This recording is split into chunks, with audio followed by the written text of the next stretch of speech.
Hello mga kamamshi, mga kapapshi, welcome to the Roca Vlogs. So guys, naade ay diri karon sa Batyan Sila, Apartel and Swimming Pool. Naade ay karon diri kay tungod si Ayet, gusto niyang dalhin ang kanyang mga stepchildren bago siya pumunta ng Thailand dahil ang mga bata ay nagyayang mag-swimming. So ang kanila palang dito guys, ang kanilang entrance for adult ay 100 pesos at ang kids ay 50 pesos. So ayan, ang sarap lang dito ang sarap dito sa paligid kasi nga malamig at mayroon silang tatlong pool na dalawa para sa children, para sa mga bata at isa para sa mga adult. At mayroon din silang cottages na tag 200 50, meron ding yung nirentahan namin tag 100 pesos lang yon.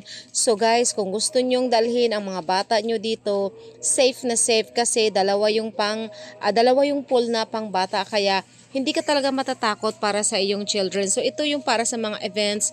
Kung mayroon kayong mga events na gusto nyong i-held dito like kasal, birthday, anniversary at kung ano-ano pa, dito ang perfect place para sa inyong mga event. So ayan, tingnan ito ang pool na pang adult, 'di ba? Ang ganda. Meron pang mga small umbrella para kahit paano hindi naman siya ganun kainit. So ayan ang inyong Daroka Vlog. So nagaantay lang diyan sa tabi. Takot na takot mainitan. Akala mo naman maputi. So ayan, ang mga bata nag-enjoy kahit na ang init. Sige, todo lang. Mag-enjoy talaga ang mga bata dito kasi merong slide at meron ditong meron pa tong mga parang pa-shower o 'di ba bongga kasi parang may showering lang.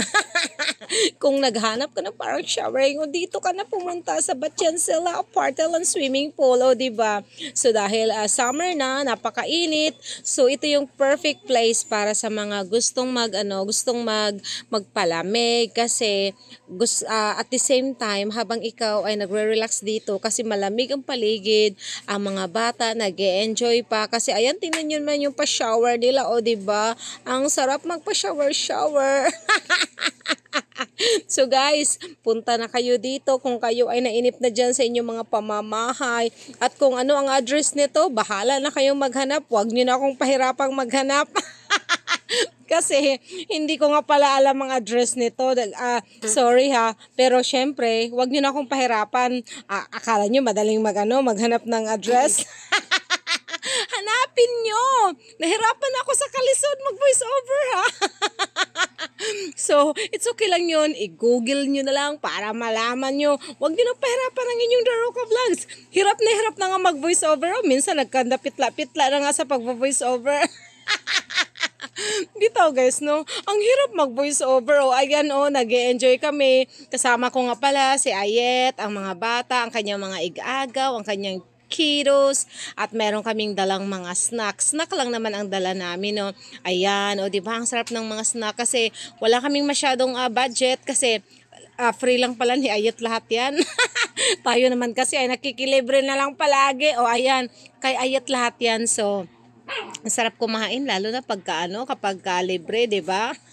Yun talaga yung pinaka gusto ko sa lahat, yung libre kasi mahilig tayo sa libre. Ayan guys, kung gusto niyo pala magsugba, kung gusto niyo magluto ng kahit pwede diyan magluto kasi merong place diyan kung saan pwede kayong magluto. Kaya wala talagang problema kahit anong pagkain ang gusto mong dalhin at gusto mong lutuin dito, pwede kasi meron silang area kung saan pwede kang magluto. Ayan na guys. At mayroon din pala silang dito, karaoke. Kaya kung ikaw mahilig kang mag-karaoke habang ang mga bata naliligo, pwede kang mag-karaoke. So ayan yung place kung saan pwedeng magluto, magsugba at kung ano-ano pa. So tara na guys, punta na kayo dito.